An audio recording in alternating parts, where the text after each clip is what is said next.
Bom, então vamos começar. Eu vou pedir para Sandra fazer a prece inicial, por favor.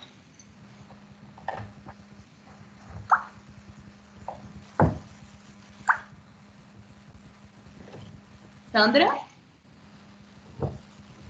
O negócio aqui é lento. Boa noite para todo mundo. Boa noite. Então, vamos pedir a Jesus as suas bênçãos sobre o estudo. Querido Pai, obrigada por essa oportunidade do esclarecimento e pedimos sempre, Senhor, que nos amplie a visão, o entendimento, para que possamos internalizar o conhecimento e pôr em prática, e saber pôr em prática. Agradecemos, Pai, pela saúde e pela vida, que assim seja. Bom, então hoje eu vou falar um pouquinho do capítulo 14, que é prestando assistência. Nesse capítulo, o André Luiz ele vai retomar ali ao lado do Dimas para continuar acompanhando os trabalhos, né, agora que Dimas desencarnou. E aí, André Luiz vai observar, né, que tem ali um grupo grande de pessoas encarnadas, pessoas desencarnadas, trabalhando ali ainda em assistência do Dimas, né, porque os trabalhos eles não se encerram, né, ali no momento do desencarne, ainda tem muito a ser feito. E aí um ponto que me chamou a atenção, que a gente já vinha discutindo no livro, que a espiritualidade volta a tocar no ponto, são eles ressaltando que esse trabalho de assistência ele não é o mesmo para todas as pessoas, né? Depende muito do trabalho que a pessoa executou ali ao longo da vida, o tipo de assistência que ela prestou. Então, a assistência ela não é a mesma. Quando tem um grupo de espíritos, eles não trabalham da mesma forma. Então, tudo vai muito depender, né, de como foi a jornada. Bom, então, num certo momento ali, enquanto o André Luiz está observando a cena se desenrolando, né, os espíritos encarnados e desencarnados, Dimas está ali, né, com a mãe dele, um dos espíritos se aproxima dele, que é o Fabriciano, e aí, quando ele comenta, né, justamente esse ponto de que fala muito ainda da timidez, né, em relação à mediunidade, né, que ainda nos falta muito do compromisso, da gente não saber muitas vezes lidar com o incômodo. Me lembra muito das coisas que o Ezequiel já vem falando em algumas reuniões, né, o quanto a gente tem se escondido aí atrás da timidez, por assim dizer, da gente só querer dar passagem para certos espíritos, né? A gente muitas pessoas não querem dar, por exemplo, passagem para espíritos ali que estão em processo de sofrimento. Se tem um tipo de mediunidade, só se dispõe a trabalhar se for com outro tipo de mediunidade e assim por diante. Bom, mais adiante, mais uma vez, ele vai falando aí dessa forma de mudança de auxílio que é prestado, e que a espiritualidade ela só é capaz de nos auxiliar depois do desencarne de acordo com a nossa sintonia, né? Com a sintonia que a gente tem, então, se a gente, ao longo da vida, com o que a gente foi sintonizando, então, aí sim eles conseguem trabalhar. E aí um ponto que, para mim, foi importante é quando ele comenta que muitas vezes não basta só a pessoa estar dentro de uma casa espírita, por exemplo, né? Porque às vezes a gente está ali, mas a cabeça está em outro lugar, ou a gente está ali trabalhando, mas como uma moeda de troca. Eu vou trabalhar porque eu preciso de ajuda, ou eu vou trabalhar para ganhar crédito, porque no futuro eu posso precisar de ajuda. E ele fala que o fato do Dimas receber tanto auxílio foi justamente por esse desprendimento que ele teve ao longo da vida. Olá. Tem um detalhe aí que eu acho que nós não podemos deixar passar, que ele é muito importante, porque ele fala de disciplina, tá? Quando eles foram para a casa do Dimas, a primeira coisa que o André fez é o seguinte: irmão Jerônimo, eu posso descer? Eu posso ir lá para a casa do Dimas para ver o que está acontecendo lá? Porque existe um detalhe muito interessante, que nós, dentro de uma casa espírita, nós somos extremamente indisciplinados. Tá? Em reuniões, por exemplo, que nós deveríamos ter, assim, quando a gente fala do sagrado, a grande maioria das pessoas não entende o que é o sagrado. Muita gente acha que sagrado é um templo, que sagrado sei lá, uma pessoa, um santo. Não. Sagrado é um trabalho de amor que se realiza e que exige de nós disciplina e respeito. Então, ele pede para descer e o Jerônimo vira para ele e fala assim, sim, você está autorizado porque você vai receber muitas informações, mas, olha a advertência, ele faz uma advertência para o André Luiz, ou seja, sem excessos. Você tem que ter muito cuidado no que vai acontecer. Segundo ponto que também me chama a atenção aí, quando o André Luiz chega na casa de Dimas, a primeira coisa que ele observa, não existia nenhuma defesa para o ambiente. Ele fala disso mais na frente de novo também. Entendeu? Então, a gente tem que ficar atento. Olha que interessante. Ele, que já era um espírito que já estava acostumado a fazer essas visitas e tal, ele observou. E olha para você ver, o Dimas estava com o Fabrício, mas a defesa que se ofereceu foi só para o Dimas, onde ele estava dentro do quarto. Não se ofereceu defesa nenhuma para cá. É só esse detalhe que eu queria lembrar aí, para a gente não esquecer, porque isso envolve o nosso trabalho de médico. Sim. Vicente, mas só uma coisa aí. Ele fala que ele tinha, para ele descer, ele precisava de, igual teve aqui, ó, recebi dele a mais ampla permissão. Ok. Então, que ele poderia visitar a residência. Beleza. Agora, por que o obsessor não precisa de pedir permissão? O obsessor não precisa de pedir permissão, sabe por quê? Porque quem abre a porta para o obsessor somos nós.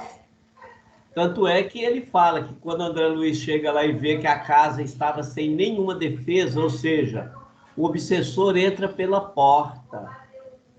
O obsessor não entra pela janela. Por quê? Porque o obsessor, Mauro, ele ainda está humanizado, então ele precisa de porta aberta para ele entrar. Quando André Luiz chegou e viu que a porta estava escancarada, que entrava e saía quem que queria, tanto é que a casa estava cheia. Então, o problema é que... olha, aí foi até bom você fazer essa pergunta. Se o Dimas não tivesse, apesar de ser um grande trabalhador, e lá na frente a Ana vai falar nisso, mas se ele não tivesse pisado no cocô durante o trabalho, em alguns pontos que ele deixou a desejar, a casa estaria com uma defesa natural. Foi o que não aconteceu. Tá bom? Mas deixa a Ana seguir aí. Ok. Bom, me chamam esse ponto da parte da responsabilidade, muito mais o alerta da falta de compromisso, né, da nossa parte, foi para mim, isso da fala do Fabriciano me chamou muito a atenção, né, que eles não oferecem o mesmo cuidado a todos os médios, porque os médios não trabalham da mesma forma. E aí me lembrou muito a fala do Ezequiel, o alerta que a gente recebeu uns dias atrás, né, de que a gente estava ali numa reunião importante como sustentação e a cabeça gritando outras ideias ao ponto de atrapalhar os trabalhos. Então, mostra que a gente muitas vezes está dentro de uma casa espírita, mas a gente não está ali verdadeiramente trabalhando, né? A cabeça está em outro lugar. Isso é uma forma de vigilância do meu ponto de vista. E aí, Fabriciano trouxe um caso bem interessante de uma irmã que trabalhava em uma casa espírita e pelas coisas ali da rotina, né, com a dificuldade de ter e tudo mais, e apesar de todo o trabalho, ela cometeu um suicídio inconsciente. justamente por não aguentar as provas, já o tratamento, e aí, então, Ô, Ana, tá falhando muito o que você está falando. tá? Melhorou? Melhorou. Agora melhorou. É porque eu tô com uma cola aqui do lado, aí ela acaba tão... Põe a cola na frente, que aí a gente pensa que você está... Tava aqui na frente, mas tá tampando, né? Agora eu vou ter que ficar olhando pro lado.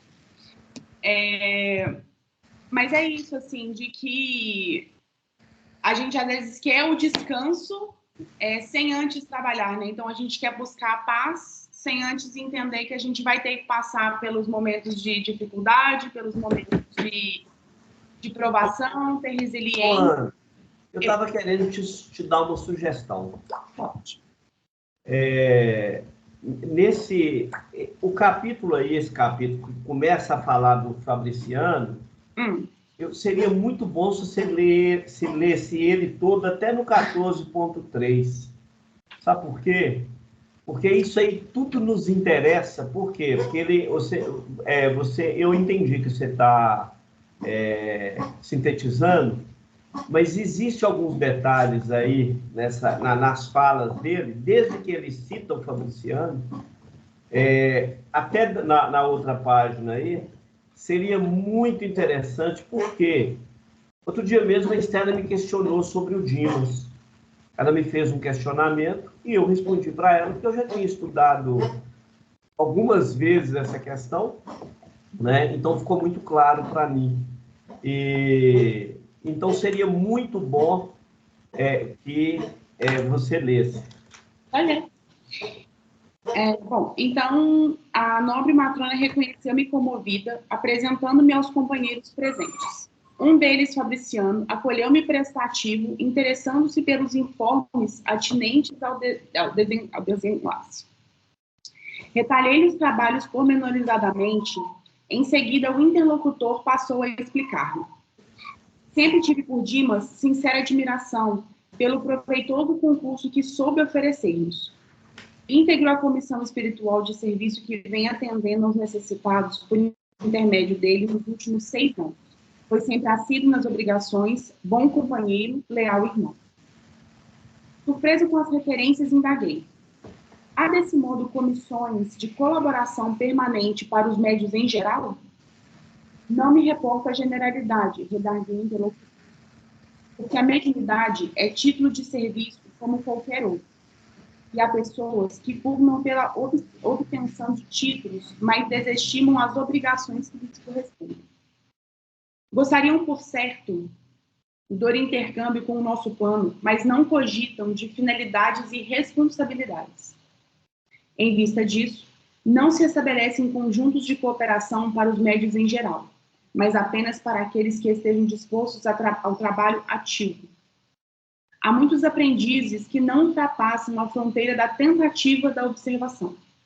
Desejariam um caminho bem aplainado, exigindo a convivência exclusiva dos espíritos genuinamente bondosos. Experimentam a luta construtiva por meio de sondagens superficiais, e a primeira dificuldade abandonam os compromissos assumidos. A aquisição da fortaleza moral não preside das provas arriscadas e angustiosas. Entretanto, em face das exigências naturais do aprendizado, dizem-se feridos na dignidade pessoal. Não suportam a aproximação de infelizes encarnados ou desencarnados, estacionando a menor picada de dor. Para semelhantes experimentadores, seria extremamente difícil a formação de equipes eficientes, representativas de nosso plano. Não se sabe quando estão dispostos a servir. Se recebem faculdades intuitivas, pedem a incorporação. Se contam com a evidência, querem a possibilidade de exteriorizar fluidos vitais para os fenômenos de materialização. Você está no mudo. Pode continuar? Você está no mudo. Ah, tá. Explica para nós aí, Ana, cada trecho aí que é muito importante, essas falas todas aí é extremamente importante para a gente discutir isso aí ponto a ponto, tá?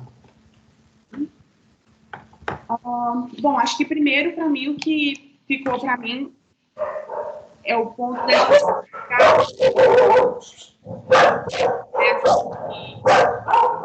da gente enche a boca para falar, né? Eu sou médium, e sem necessariamente abraçar o que ser médium significa, e também a gente achar que ser médium nos torna melhor do que alguém. A gente esquece que mediunidade ela é do espírito de uma forma geral. Então, que não necessariamente por ser médium, a forma que a espiritualidade vai nos auxiliar é a mesma, né? Tudo depende muito do compromisso, dos trabalhos que você assume, porque isso muda a equipe que está com você, da afinidade que você tem, da sintonia que você estabelece. E aí o outro ponto é de que, por vezes, a gente é médium, mas não exerce a mediunidade, né? Então, por vezes, por exemplo, já escutei o Ezequiel, por exemplo, falando de quantos médiuns vão a uma reunião, por exemplo, pública, mas nunca passam daquilo ali, vão ali pelo fenômeno, mas não passam disso, não trabalham. Então, que o título por si só, ele não significa nada. E aí, um outro ponto também que para mim ficou, porque eu escutei uma palestra há um tempo atrás, é que a gente esquece que a gente é médium do espírito, de qualquer espírito, seja um espírito que precisa de ajuda, seja um espírito de uma envergadura maior ali, que vai trazer uma boa mensagem, a gente está ali para ajudar, independente do que quer que seja. E ao longo da vida eu já vi médiuns que escolhem, não, eu não vou dar passagem para espíritos de pronto-socorro, eu só dou passagem para espíritos que vão ajudar.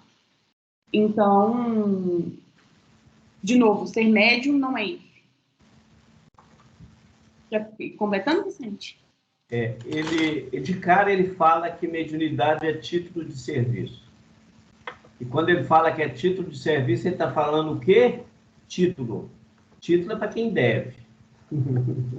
Então, não tem mérito nenhum. Mediunidade não tem mérito. O mérito é o trabalho. Conforme ele deixa claro, tanto é que o André Luiz, o Fabriciano, quando ele começa a falar, o André Luiz ele fica surpreso com as referências. Ele dá uma parada e fala assim, espera aí, eu não estou entendendo nada. Porque o André Luiz começou a confusão toda, por quê? Porque ele tinha uma informação de Jerônimo, tá certo?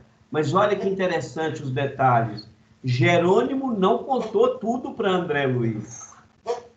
É um dos problemas que nós temos em relação à espiritualidade, que nós vamos conversar com a espiritualidade e nós queremos que eles falam tudo para nós.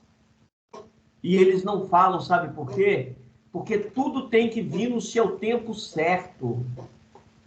Esse é o detalhe. Tem uma fala de Jesus que ele diz assim, a verdade fora de hora desequilibra. E ele fala isso com a mãe dele, porque a mãe dele questiona ele, depois que ele foi crucificado, ele começa a aparecer, né? Ele começa a ser visto por uma série de pessoas, né? Primeiro ele é visto por Maria Madalena, depois ele é visto pelos 30, ele é visto por um outro trabalhador lá, enfim.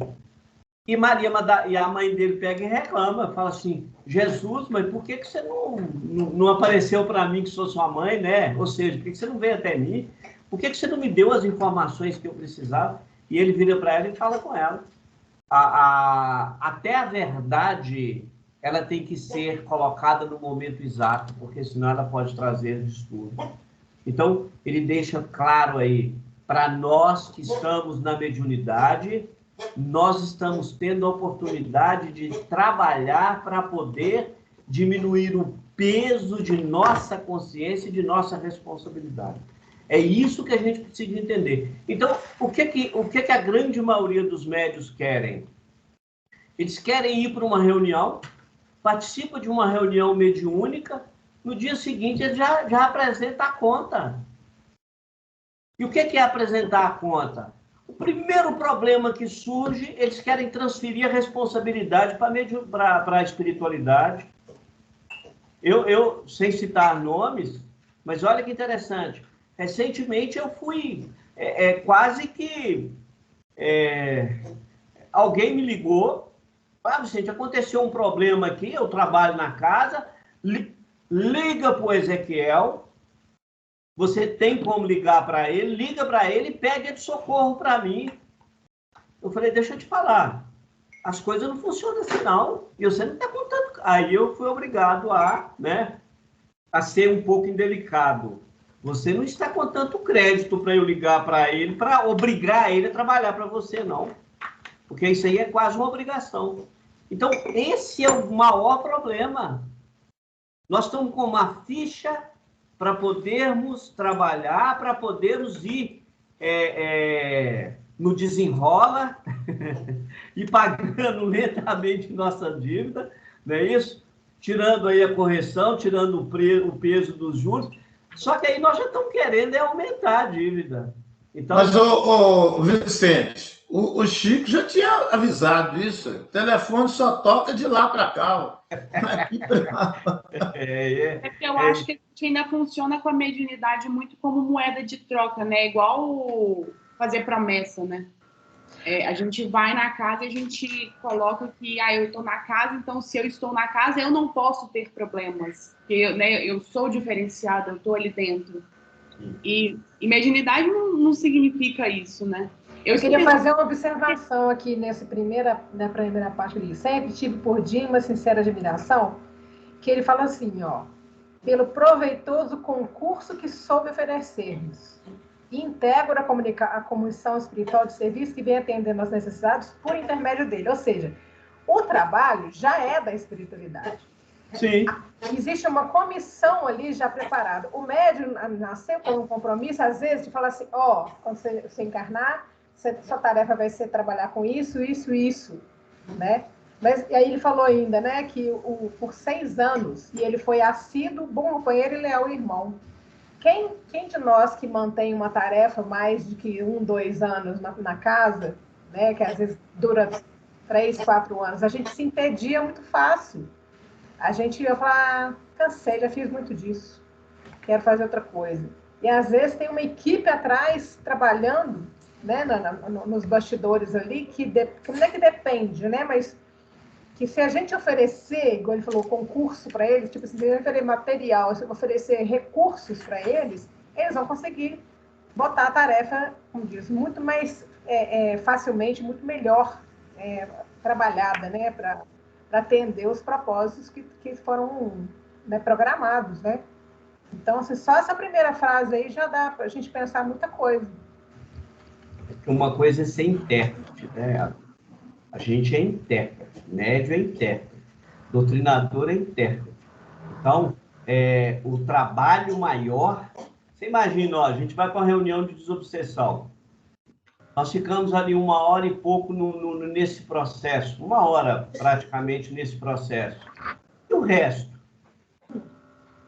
Exatamente. Será quantas horas, quantos dias, quantas de... semanas que estão programando uma comunicação, programando um diálogo, um esclarecimento para o espírito, e a gente acha que chegou lá 1 hora e meia de trabalho, a gente é muito especial nesse aspecto. Já quer cobrar para isso. É isso que ele está falando aqui. E que a gente tem que ter realmente a autocrítica, porque conforme ele diz, né, é pela mediunidade que nós vamos melhorar. Mas lembrando que o trabalho da mediunidade é feito pelos espíritos. Sem a presença dos espíritos, a mediunidade, conforme nós entendemos, ela fica nula. Bola para frente. A Isabel tinha levantado a mão. Isabel, você quer falar? Não precisa não. Depois o Vicente acabou até falando, que eu acho que é porque eu também vejo a mediunidade como sendo uma oportunidade de você trabalhar a sua própria consciência, né? Então, acho que quando eu fico até pensando se isso também não é uma moeda de troca, né? Então, eu já me questionei em relação a isso. Então, por exemplo, deixa eu só tentar explicar. A gente descobre que quando a gente trabalha, a gente sente melhor com a nossa própria consciência. Então, um exemplo. Antes, minha autoestima era mais baixa. Aí eu começo a trabalhar na casa, fazer trabalho, começo a gostar disso. Isso me dá uma alegria, uma felicidade, e eu só quero mais, mais, mais, mais. De certa maneira, isso não é uma troca? Eu tô fazendo isso por uma troca? Entendeu a minha pergunta? Na hora que eu trabalho, para eu sentir um bem-estar, porque isso me gera um bem-estar, isso é uma troca? Tem uma mensagem que foi colocada por alguém aí nos grupos, que chama Os Quatro Reis Magos. E eu achei interessantíssimo, eu nunca tinha visto essa mensagem. Ele fala do quarto rei mago. O quarto rei mago, ele queria muito ver Jesus e ele fez de tudo. Não sei como é que ninguém leu. Sabe? Muito interessante. Então, está no grupo aí. Uma das coisas que eu tenho observado nos nossos grupos, as pessoas não leem muito as mensagens, não. Recentemente, me foi passada aí pela espiritualidade uma mensagem que eu coloquei aí, e eu observei que... Depende de quem manda. Eu observei que... Acho que é isso, porque assim, tem eu gente... te confesso que esse ano eu vou sair de um monte de grupo, Vicente. Porque o que acontece? Realmente, tem muitas mensagens extremamente importantes. Mas como, às vezes, a gente está em vários grupos, eu acabo, às vezes, não conseguindo ler. Né? Às vezes, leio mais aquelas que estão fora do grupo, que é endereçada direto para mim. E isso é uma coisa que, infelizmente, a gente vai ter que resolver, né? Porque se for... Toda vez que vai olhar todas, a gente acaba se perdendo, né? A gente tem como... Por exemplo, a Patrícia colocou uma mensagem lá também, ela tem uma mensagem grande. Essa mensagem dos Reis Magos também é uma mensagem grande. Mas, assim, quando a gente começa... Eu tenho um negócio comigo, o seguinte, eu começo a ler a mensagem e eu vou vendo se tem crédito, sabe? Porque, assim, a gente tem, conforme você está falando, a gente tem que fazer uma seleção mesmo, sem dúvida nenhuma. Mas é interessante nós entendermos o seguinte... imagina dentro de uma casa, dentro de uma casa de família, onde moram 10 pessoas e essas 10 pessoas não se comunicam. Então, ninguém vai virar uma bagunça, porque ninguém se comunica, ninguém se ouve, então vira uma bagunça. Então, é interessante a gente, de vez em quando, igual, por exemplo, eu não tenho tempo para ficar olhando o Zap toda hora. Então, na hora que eu olho, eu vou dando uma geral ali, aquilo que eu vejo que é importante, eu dou uma parada e vou conferir. Porque realmente o tempo é curto da gente. Mas nós temos sim que, de vez em quando, dar uma lida aí, porque seria até bom procurar essa mensagem dos quatro reis magos. A Estela até lembrou que tem um filme sobre isso. É o Quarto Rei, mas muito interessante. E ela fala sobre mediunidade. Porque a mediunidade é o quê? Cada médium é um quarto rei mago.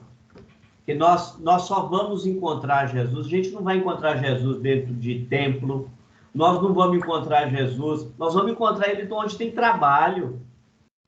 É onde ele inclusive, isso é fala dele, quando um dos discípulos dele, não sei se é Tiago ou Pedro, fala assim, mestre, porque quando ele fala que vai ser que o cordeiro ia ser imolado, né? Ele pergunta, mestre, mas onde nós vamos te encontrar?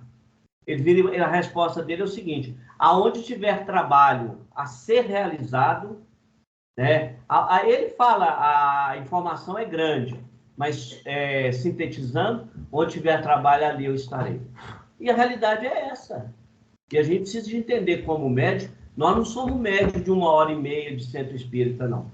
E se for médio de 1h30 de centro espírita, pode procurar outra igreja. Mas vamos lá, toca o barco. Bom, então, seguindo essa parte da fala do Fabriciano, que o Vicente já deu um exemplo maravilhoso, né, que das exigências que a gente faz, né, quando está ali a dificuldade, aí a primeira coisa que a gente coloca na mesa é que eu vou em reunião espírita, eu estou numa casa espírita, por que eu tenho que passar por isso? E eu vejo que, às vezes, mesmo como espíritas, a gente ainda esquece, né, que a gente tem débitos de milênios, né, então os débitos não são de agora. Então, como é que a gente pode reclamar? Primeiro, porque a misericórdia divina já nos permite esquecer para diminuir um pouco a carga ali para a gente. A gente ainda quer cobrar não passar as dificuldades, sendo que muitas vezes a gente é médium ali de 3 horas, 4 horas por semana. Então, não faz muito sentido.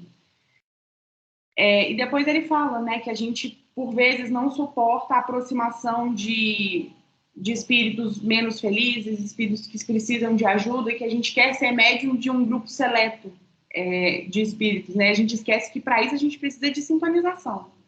A gente só consegue trazer mensagens de espíritos elevados se a gente se sintoniza ali, se a gente se prepara, se a gente estuda. A espiritualidade não faz mágica, né? Ela não vai conseguir trazer uma mensagem de conteúdo elevado se o nosso pensamento ainda é rasteiro. Então, não dá para a gente cobrar por aí. E, por fim, quando ele fala, né, que a gente quer se dizer médium, mas só se dispõe a trabalhar se for com um certo tipo de mediunidade. E o Vicente falou um negócio há um tempo atrás, que me marcou bastante, assim, que quando você está colocando uma água num copinho, você está sendo médium, porque ali você já está colocando fluidos que vai ajudar no tratamento. Então, se você não valoriza o pouco, como é que você vai valorizar o grande? Como é que você vai fazer um trabalho significativo se você não dá valor para o pequeno? Então, e a espiritualidade, eu até conversei com outro grupo de estudo, a espiritualidade, ela não traz informação desnecessária, ela não vai colocar você para fazer uma coisa que não tem propósito. Então, se você não precisa ver o espírito, para que a espiritualidade vai abrir essa forma de mediunidade? Ou se você, por curiosidade, a gente às vezes quer muito mais informação por curiosidade do que por necessidade. E eu vejo que a mediunidade, ela funciona da mesma forma. Você quer que continue lendo, Vicente, ou pode seguir no esquema que eu fiz? Não, pode seguir o esquema seu, se tiver alguma coisa interessante, porque essa conversa do Fabriciano com o Dimas, ela é muito interessante, mas tem algumas coisas que ele vai mexendo aí em relação ao grupo, mas toca o barco aí, e se necessário a gente vai relembrando aí. Bom, aí mais para frente, então, ele vai falar um outro ponto, né, que a gente às vezes quer descanso antes do trabalho, né? A gente quer férias antes de começar a trabalhar. E a gente esquece, né, que para ter o descanso você precisa primeiro passar ali pelas dificuldades, pelas adversidades. E aí tem uma fala dele, que essa eu vou ler, que eu até marquei aqui. Que é quando ele fala que o Dimas, por vezes, abriu mão de si, né? Ele estava passando por problemas, ele estava passando por dificuldades, mas quando ele estava ali no trabalho de assistência, ele estava levando o amor, a paz, a esperança, mesmo que aquilo não estivesse com ele, né? Então ele pega e fala: nosso amigo repousa agora, terminada a tormenta das provas incessantes. Está enfraquecido o pobrezinho. A sensibilidade, posta a serviço da obrigação bem cumprida, castigou-lhe a alma até o fim. Todavia, plantou a fé, a serenidade, o otimismo e a alegria em milhares de corações, estabelecendo sólidas causas de felicidade futura. Por enquanto, permanecerá na posição de ave frágil, incapaz de voar para longe do ninho. E aí tem uma fala até de Chico no filme dele, que é quando ele fala, né, que ele leva a paz para as pessoas, uma paz que nunca foi dele. Então, ser médium muitas vezes é isso, é você se desprender de si, sair daquela fase do egoísmo, né, de eu só vou oferecer aquilo que eu tenho, primeiro para mim, depois para o outro. E que mediunidade não é isso, né? Primeiro você socorre, depois você é socorrido. Então, essa parte ela me marcou bastante. E aí, mais adiante, ele pega e fala que a gente não pode esperar as melhores condições para o trabalho, né? Então, a gente tem débitos, a gente vai ter dificuldades, mas se a gente for ali com um verdadeiro amor, o auxílio ele não nos faltará, né? E isso foi estendido muito para o Dimas. E aí tem uma parte que ele vai falar, isso me lembrou muito do livro, da ideia do livro Sinal Verde, que é quando eles têm duas pessoas estão conversando, né? E vão relembrar de dificuldades do Dima, né? De momentos ali de... Ana, Oi. Ana, Célia levantou a mão. Ah, oi, Célia. Desculpa. Oi, meninas. Boa noite, tudo bom? Então, eu ia falar algumas coisas sobre essa questão das primeiros parágrafos. Né? A gente teve um estudo muito interessante com o Plínio. Eu não lembro mais o livro que ele está fazendo estudo, não. Mas, assim, a mediunidade, apesar de a gente falar que é um título, né, para quitação de débitos, ela também é uma coisa que que fala, você é preparado para, né? Você tem que desenvolver, às vezes, em várias encarnações, para chegar a ter uma mediunidade ofensiva. Aí, isso é um fato, né?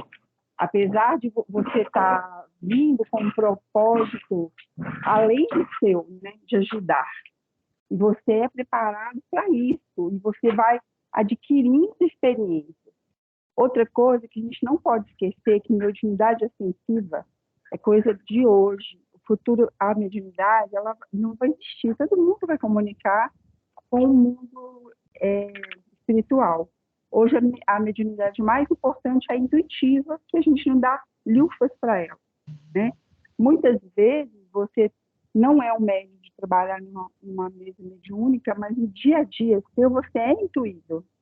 Se você tem esse trabalho interior contigo mesmo, você tem essa conexão com a espiritualidade 24 horas. Eu já fiz que fala de multiverso. Multiverso, para mim, é um mundo físico e um mundo espiritual que está misturado. Assim, hoje está provando isso, né?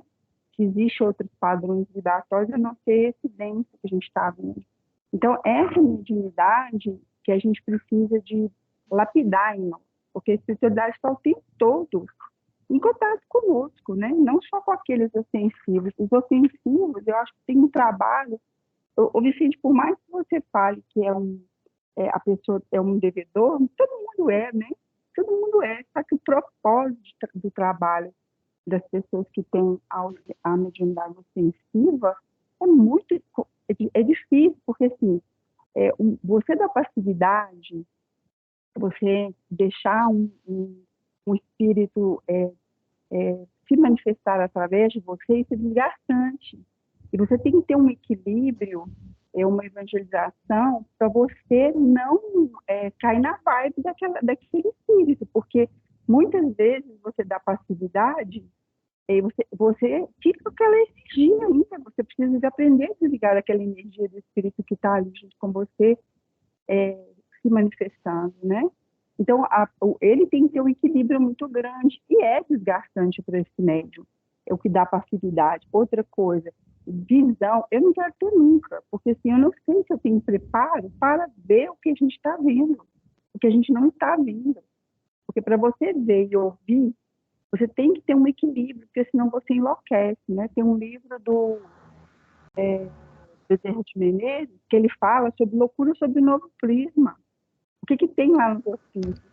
São médicos. Célia, e ainda por cima, Ezequiel, essa semana passada, ele até comentou uma coisa muito interessante com o Plínio, com a gente lá na salinha, que é o seguinte: se você abre a visão de um médium, ele não só ele que vê, o espírito vai perceber que ele está vendo. E a vida desse médium vai virar um inferno, né? Porque cria uma energia, uma ligação ali. Então, imagina, todo espírito está lá em sofrimento, querendo às vezes conversar com um parente vivo assim, né, encarnado. De repente ele percebe que você está enxergando, ele está vendo, está ouvindo. Ele vai querer que você faça, como diz, eu tenho que falar isso com o fulano. Imagina todos os espíritos que estão à sua volta querendo que você preste algum tipo de serviço nesse sentido. Sua vida vai virar um inferno, você não consegue. Então ele falou que não se pode fazer isso.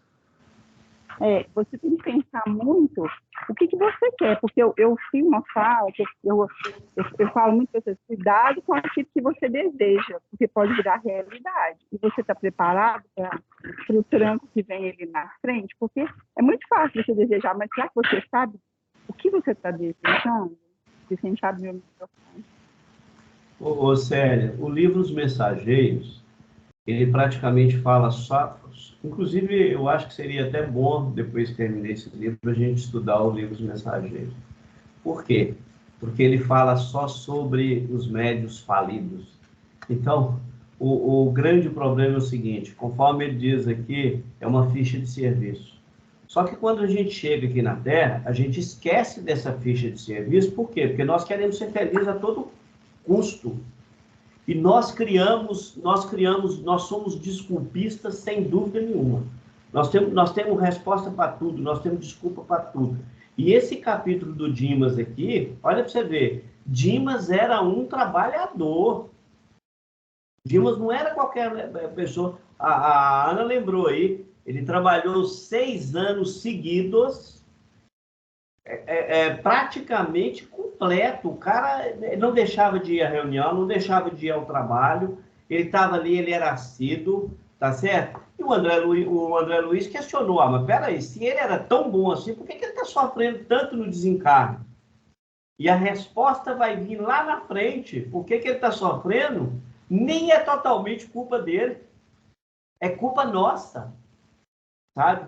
Que não nos preparamos, porque quando eu falo, por exemplo, que a mediunidade é uma quitação, eu não sei se é o Emmanuel ou se o próprio Bezerra de Menezes, ele fala que a mediunidade, ele está falando de mediunidade ostensiva, tá? Ele não está falando no sentido de mediunidade geral, porque, conforme você mesmo lembrou, a maior mediunidade é a intuitiva, sem dúvida nenhuma. Mas, diz o Bezerra, ou o Emmanuel, um dos dois, ele fala que a mediunidade ostensiva é um aval de Jesus para nós. Ou seja, Jesus está nos afiançando para a gente vir para a Terra e poder quitar com a nossa consciência. Não é quitar com o outro, não. Por quê? Se eu não quitar com a minha consciência, ceitil por ceitil, eu não consigo sair daqui. Eu não consigo deixar a Terra. Por quê? Porque o problema é a consciência. A minha consciência vai continuar me cobrando. Então não adianta eu querer, como diz, me enganar. Porque, na realidade, a grande maioria dos médiuns na Terra, e olha que eu vou te falar, você pega a Maria Francisca, é uma casa que tem muito médium, muito. Mas, assim, a gente vê que a grande maioria, nas perguntas, nas atitudes do dia a dia e tudo mais, bom, ainda parece que não entendeu o processo da mediunidade. Isso é uma opinião minha, né? Vicente, só uma questão, você falou uma coisa importante que eu achei, de quitar com a minha consciência, né? E por isso que a dificuldade nossa de desencarne, eu já pensei sobre isso. Eu penso assim, se eu desencarno hoje, eu ia ficar desesperada, porque eu ainda não quitei com a minha consciência. Então, quando que isso acontece? Será que um dia eu vou conseguir quitar com a minha consciência? Que eu tenho coisas que eu nem sei, né? Que eu não lembro o que eu já fiz, ou que eu sei é que eu já... Como todos nós, né? Não é só... Ô, Isabel, a gente tem falado muito aqui para o mundo espiritual, aliás, para Deus, o que interessa é o bem que você faz. Isso é fundamental. Mas eu estou falando pela dificuldade de desencarne, você entendeu? Eu acho que isso... E quando a gente está falando do bem, é assim, é claro e evidente, gente, falar que nós não temos medo de morrer, falar das dificuldades que a gente... Todos nós temos, todo mundo tem. Eu diria até que nenhum de nós está 100% preparado para o desencarne. Assim, a gente fala por quê?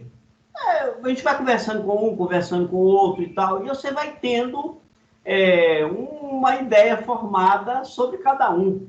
Então, eu diria que, por exemplo, olha para você ver, se você tem um grande problema para você enfrentar, e você pensa no desencarne, inclusive ele vai citar isso aqui, Você pensa no desencarne como uma forma de você se livrar do problema, quando na realidade você não está livrando do problema. E a gente acha que a gente tapeia o mundo espiritual. Por quê? Porque nós esquecemos que tudo que nós pensamos tem testemunho. E nada está perdido. Então nós não vamos tapear ninguém. Ah, não, se eu desencarnar, eu resolvo esse problema, ou seja, eu transfiro a responsabilidade para o outro. Só que a gente esquece que nesse processo a gente ganha uma nova dívida, né, Vicente? Que aí se torna o suicídio inconsciente, né? Que é isso que é consciência. Ou seja, eu estou tentando tapear Deus, mas só que eu esqueço que tudo que eu estou pensando está gravado. Eu sou retrato, né? Eu sou reflexo do que eu penso, do que eu vivo. Então, quando eu falo, sabe, Célia, que nós somos, sim, médios extremamente endividados. Por quê? Você pega, por exemplo, olha que interessante. Vamos falar de Chico Xavier. Eu não tenho dúvida, eu desconheço na Terra qualquer homem, e quando eu digo homem, eu estou falando da espécie humana. Eu desconheço na Terra qualquer homem na condição de um Chico Xavier.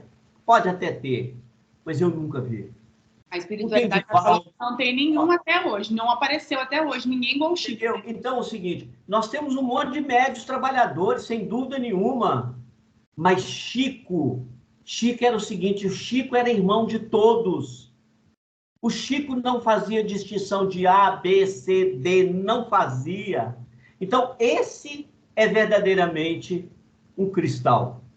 E nós ainda fazemos distinção. Nós fazemos distinção por política, nós fazemos distinção por futebol, nós fazemos distinção por religião, entendeu? Então, nós ainda temos muita coisa para resolver internamente. Então, aí quando eu falo de exercício da mediunidade, eu não estou falando do exercício de 1h30 dentro de reunião mediúnica, porque o exercício, a ficha de trabalho nossa é 24 horas, é no corpo e fora do corpo. Por isso é que Jesus falou, vigiai. Acho que a Sandra queria falar, Vicente. né? A Sandra levantou a mão, gente. Ah, não, gente, é só para complementar mesmo, que o ano passado eu li um livro super interessante, agora eu não vou lembrar, eu tentei procurar aqui e não achei. Ele fala que os médiuns, o livro fala especificamente dos médiuns, para os médiuns, que os médiuns carregam tanta culpa, tantos débitos, que cada vez que entrem em contato com a espiritualidade inferior e superior, é como se estivesse jorrando água limpa no pote de barro, porque vai aliviando a consciência, sabe? E porque a gente está ajudando, né, entrando em contato com eles. Então é isso. Agora, eu vou me recordar essa parte do livro, porque o livro é realmente muito interessante. Porque nós temos muitos problemas psíquicos, né, emocionais, devido a débitos, muitos erros, muito orgulho, todo tipo de erro. Então, isso acumulou tanto que nós entramos em desequilíbrio. Ele fala assim, explicando mais ou menos assim, que eu não vou saber, que eu não tenho esse conhecimento todo. Então, Jesus nos proporcionou, né, porque a gente pensa que a gente está ajudando, mas a gente está sendo mais ajudado. E a gente vai aliviando e vai, tipo, sanando aqueles erros. Eu não sei explicar como, mas é tipo assim, entrando em equilíbrio. Sandra, eu acho que o tema é esse. Essa resposta está na parábola de Jesus, a parábola dos talentos. Porque a parábola dos talentos, ela tem eu diria que ela é para nós, os médios. Por quê? Porque a grande maioria enterra os talentos. Esse é o grande detalhe. Aqueles que aplicam seus talentos, eles despertam os talentos e recebem mais. Essa passagem do Evangelho de Jesus, ela é densa. Não, e eu observo, né, as pessoas falando e culpando a mediunidade por tantas coisas, porque, na verdade, o problema não é da mediunidade, o problema é interno nosso.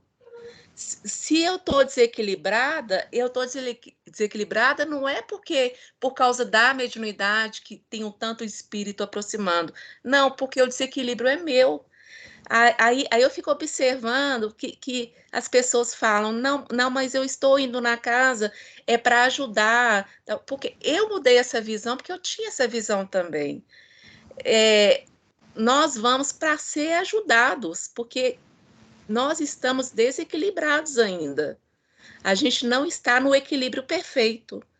Então, depois de tantos anos de casa, o tanto que eu senti melhora, né? Foi assim, eu creio que é muito devido a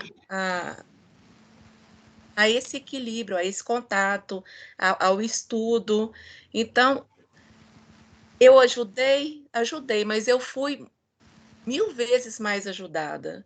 Então eu penso assim, então eu discordo quando a pessoa fala, não, eu estou indo lá para ajudar como se fosse só para ajudar, entende?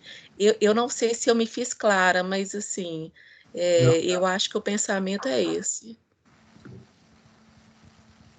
Paula? Vicente, aí, sei, todo mundo, né?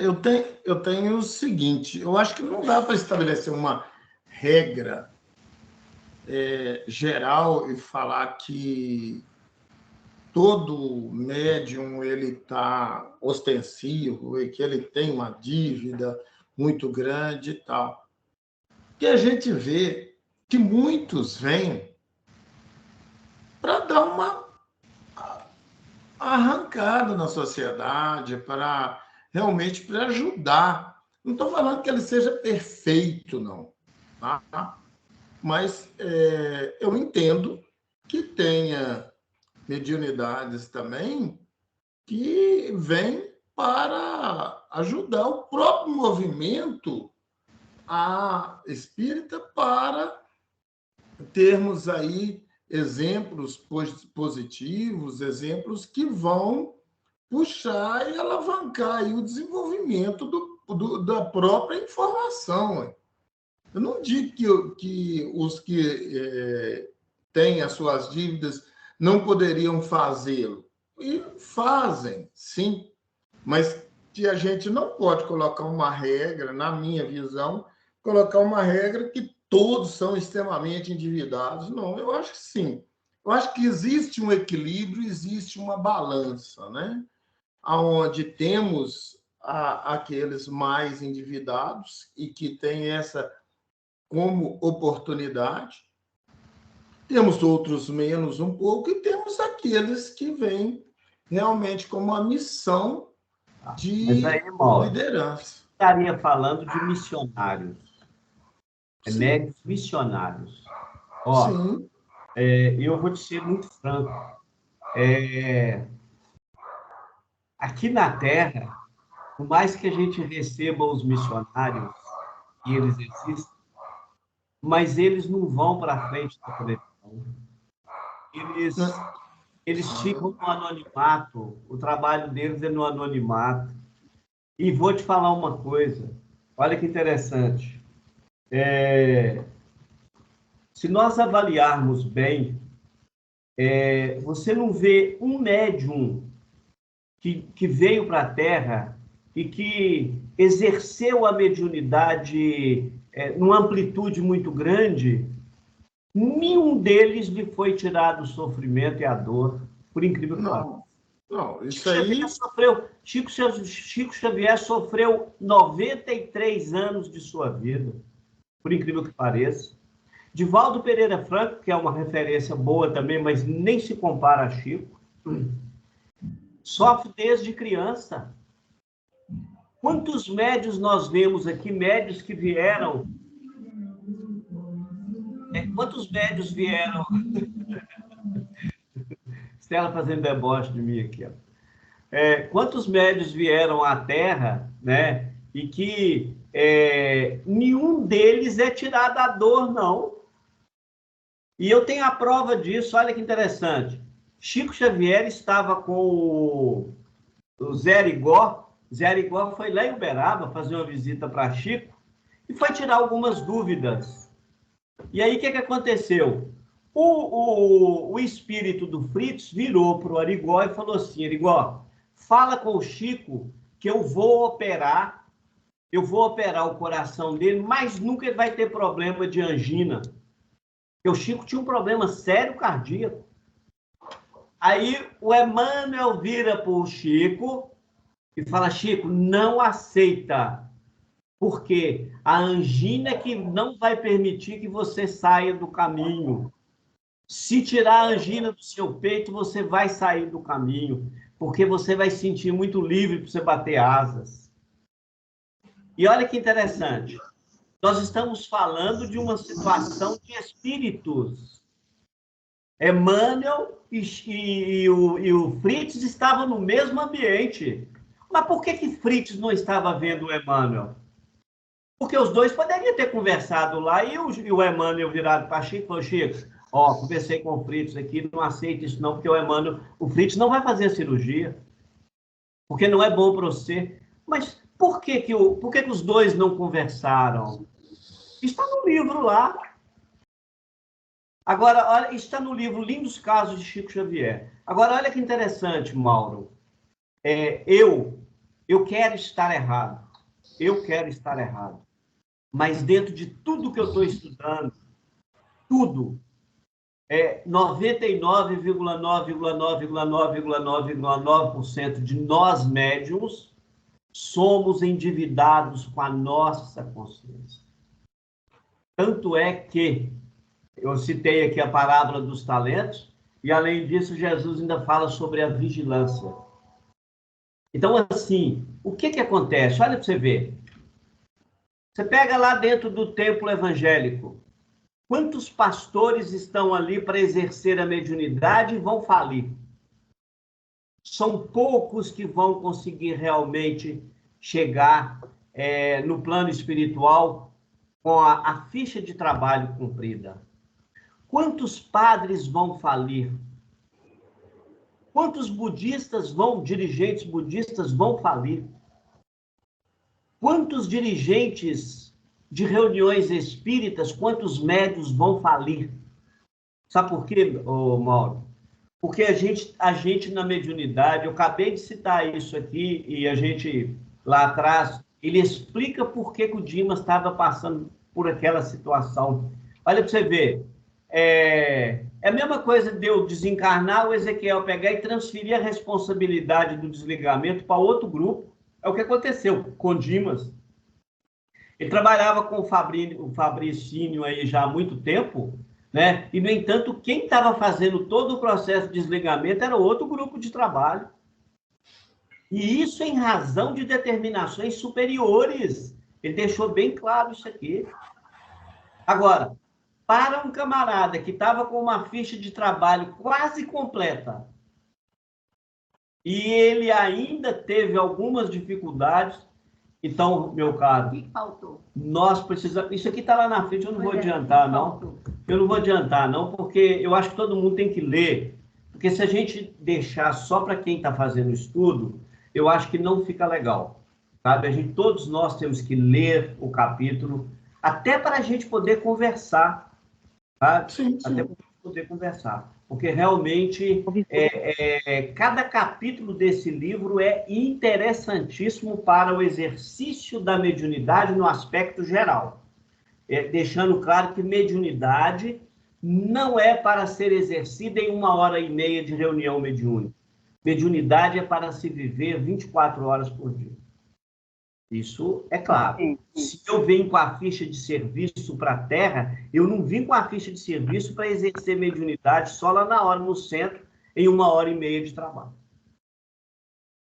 Fala. Vicente, essa questão da... a nossa hora já acabou, né? Mas a questão da mediunidade, eu acho que não pode ser tão engessado assim, não, sabe? Às vezes você fala e fica se preocupada com esse pensamento seu, porque assim, todos nós somos devedores. Aí eu fico do outro lado, que eu não sou médium sensível. Puxa vida, eu podia tanto estar tendo uma oportunidade de quitar os meus débitos, eu não estou tendo, porque eu não sou médium ostensivo. Então, Não, eu estou falando de mediunidade ostensiva. Eu não estou falando da mediunidade no sentido geral, não.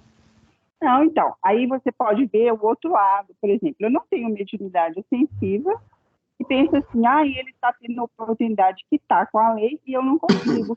Eu ainda vou ter que esperar, porque eu acho assim, essa questão da mediunidade, para mim, que é um dom que você recebe, para mim, isso é um Não dom. é dom, não, Célia. Pelo amor de Deus. Não é dom. Mediunidade não é dom.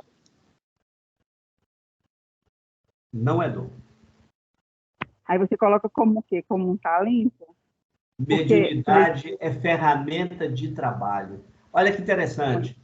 Você acabou de citar um negócio aí, e eu acabei de citar para o Mauro aqui. Você acha que um pastor evangélico e um padre têm as mesmas informações que nós espíritas temos? E eles vão exercer a mediunidade. Eu te garanto que o débito de um pastor evangélico, por não conhecer o que nós recebemos no movimento espírita, o débito dele vai ser menor do que o meu, que recebi todas as informações para o exercício da mediunidade ostensiva. Um padre que não recebeu as informações que nós recebemos do movimento espírita, ele pode, inclusive, chegar muito mais rápido, às vezes, de retorno à sua casa de origem, do que nós que temos a informação. Conforme diz, não, mas eles não têm a informação esclarecida como nós temos através das informações. Não é especial, Estela. Escuta só, o que a doutrina espírita faz? Ela é consoladora e esclarecedora. O que a doutrina católica faz? Ela não é esclarecedora e nem... Mas tem muito padre hoje que já tem... Não, isso aí é outra coisa. Eu estou falando o seguinte, eu estou fazendo um comparativo entre o que nós estamos recebendo de informação, até porque o Emmanuel diz o seguinte: antes eu pecava menos porque eu sabia menos. Hoje eu peco mais porque sei mais. Então, nós espíritas, nós não vamos poder alegar ignorância amanhã, porque a informação eu tenho. Então, assim, eu, com toda sinceridade, com todo o respeito que eu tenho, a opinião, cada um tem a sua, respeito sua opinião, Célia, e respeito a opinião de todo mundo, tá certo? Mas, como amigo de vocês, como irmão de trabalho, e por interpretação de tudo que eu tenho estudado ao longo desses anos, se eu não falar aqui, eu vou me sentir omisso. E amanhã, se a gente encontrar, e eu espero que eu esteja errado, não vocês. Eu espero que o erro esteja de minha parte. Que aí tudo bem. Mas eu acho que o ponto mais importante que a gente, disso que você falou, Vicente, e do que a Célia está falando, é que a mediunidade ostensiva por si só, ela não é a única forma, né, da gente quitar os nossos débitos, né? A intuição, ela é a forma da gente quitar também o débito.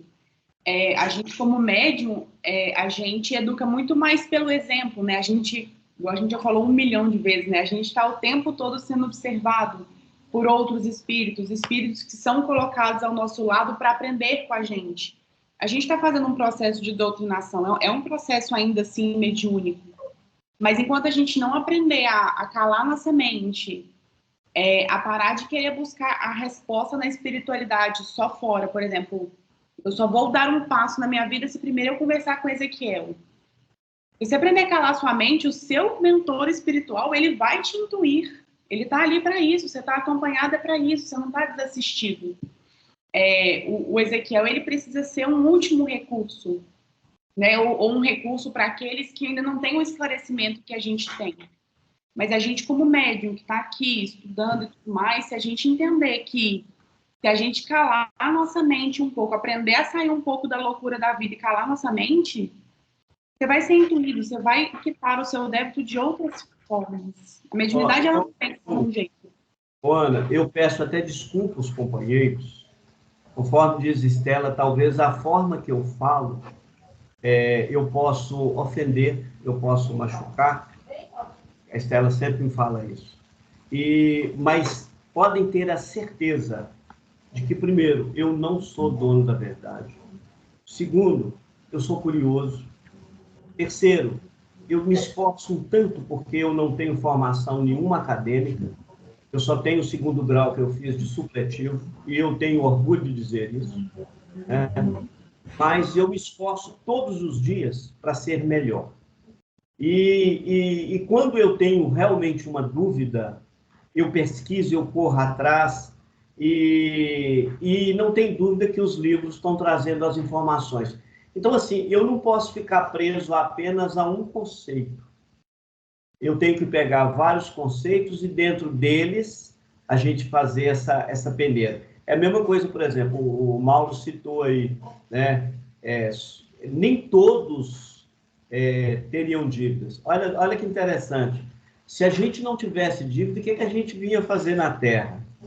Porque para quem não tem débito nenhum a quitar com a sua consciência, e Jesus fala que é ceitil por ceitil. O que eu vim fazer aqui nesse vale de lágrimas, conforme diz o próprio Cristo? Então, não faz nenhum sentido eu estar aqui, porque aqui é para quem quer trabalhar, e de mais a mais é o seguinte: aquele ser que veio para aqui, perfeito, nós crucificamos ele. O governador do nosso planeta que esteve aqui, nós crucificamos ele. Agora, você imagina qualquer outro ser superior que chegar aqui, nós vamos fuzilar ele.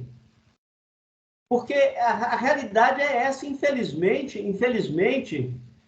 nós não estamos querendo que ninguém seja contrário aos nossos pensamentos.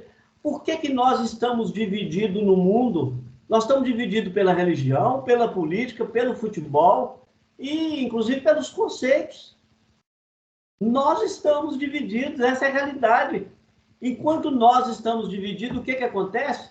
Por todo o conhecimento que eu, Vicente, tenho, eu não poderia sequer falar que eu corro um risco de ser obsidiado. Pelo contrário, todos os dias tem uma turminha atrás de mim, tentando me obsidiar, tentando me influenciar.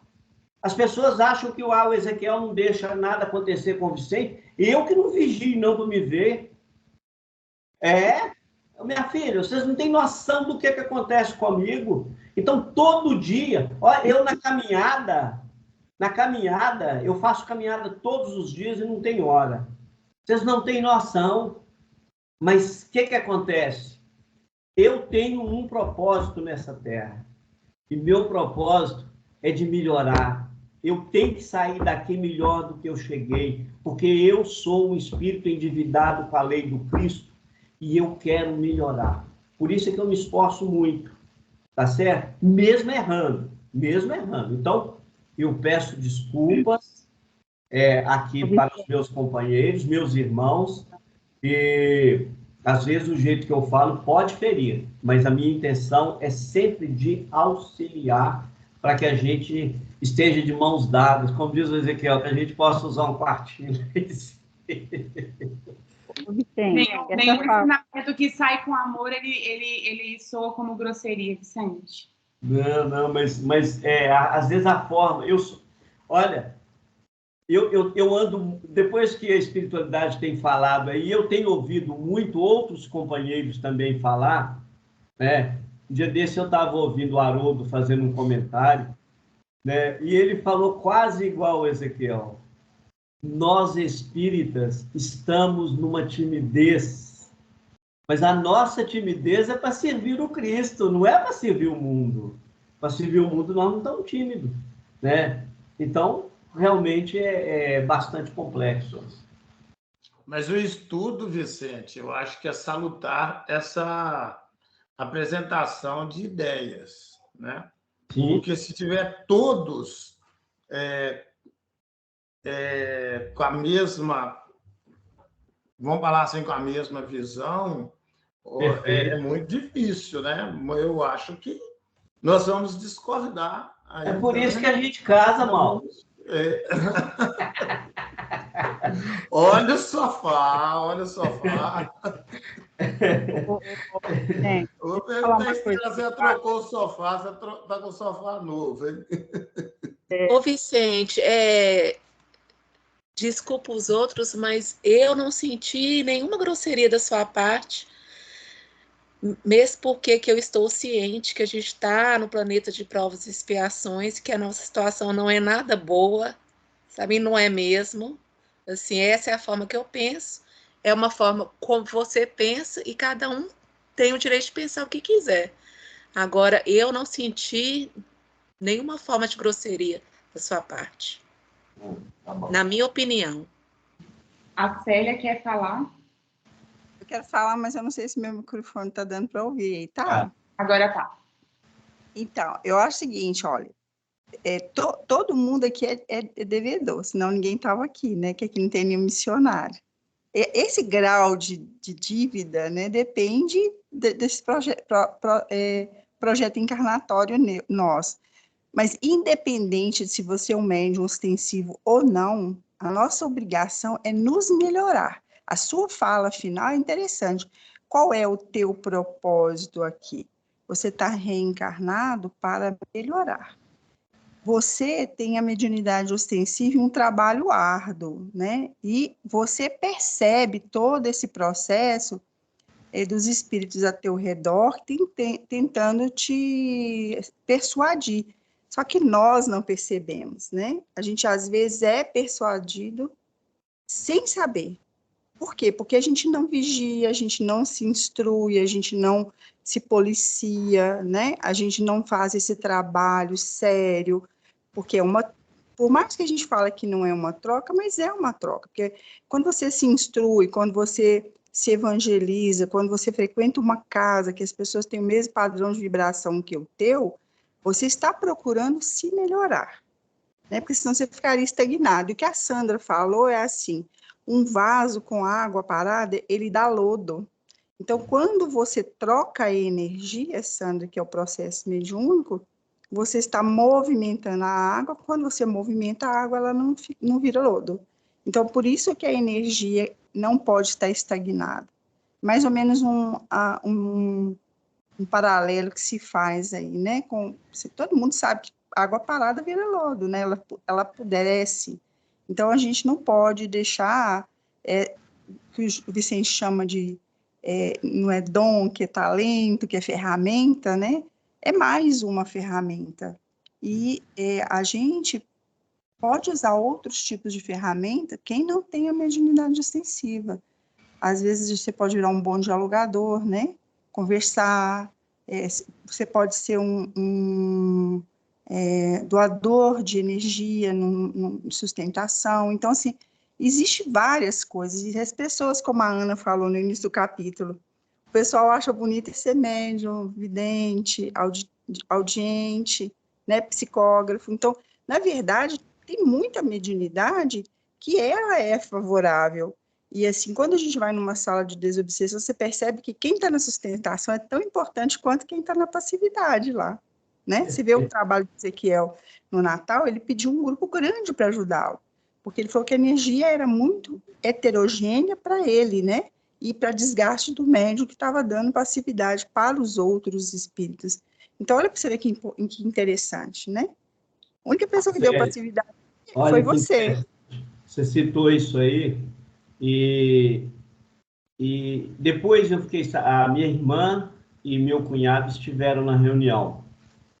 E depois eu fiquei sabendo o que o Ezequiel, o meu pai, o pai do meu cunhado fez com a minha irmã e com o meu cunhado. Que eu não, inclusive eu não participei do processo. Graças a Deus. Eu não participei. E vocês não têm noção, olha para você ver, vocês não têm noção da confusão que isso já deu na minha família. Porque a minha irmã, ela, na forma dela colocar as coisas, né? Ela foi parar na reunião, porque a Estela convidou, a minha sobrinha toca violino.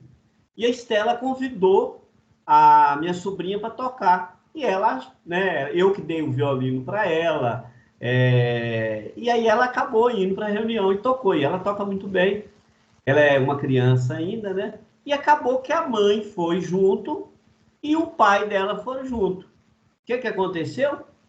O pai do Toninho manifestou e o meu pai também manifestou e disse que lavou a cara dos dois. E quem veio me contar os fatos foi uma outra irmã minha. Bom, agora olha para você ver que prova. Ela te contou, né? A confusão que aconteceu lá na frente, né? Não tem outro espírita na minha família. Então, complicado. Bom, a gente termina, então, semana que vem o capítulo, pode ser? Por causa do horário? Se você conseguir terminar.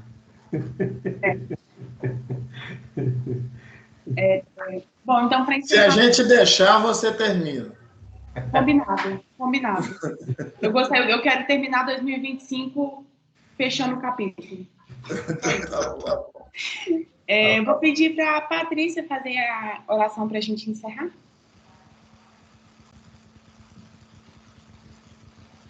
Com prazer.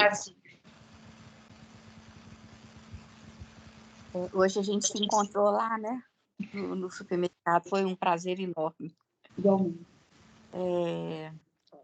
Mestre Jesus, estamos aqui humildemente, neste domingo, bebendo essas palavras de luz, de aprendizado, e com certeza nos farão sermos melhores a cada dia, de uma maneira diferente, para que a gente esteja seus servos aqui na Terra, ajudando, iluminando, estendendo as nossas mãos, expandindo o nosso amor e a nossa compaixão a todos que delas necessitarem.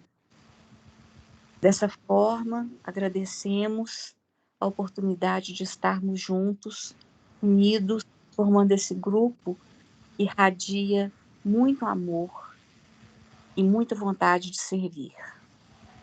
Pai nosso que estais no céu, santificado seja o vosso nome, venha a nós o vosso reino, seja feita a vossa vontade, assim na terra como no céu. O pão nosso de cada dia nos dai hoje, perdoai as nossas ofensas, assim como nós perdoamos a quem nos tem ofendido. E não nos deixeis cair em tentação, mas livrai-nos de todo o mal, que assim seja. Uma boa semana a todos. Assim seja. Obrigada, gente. Boa noite.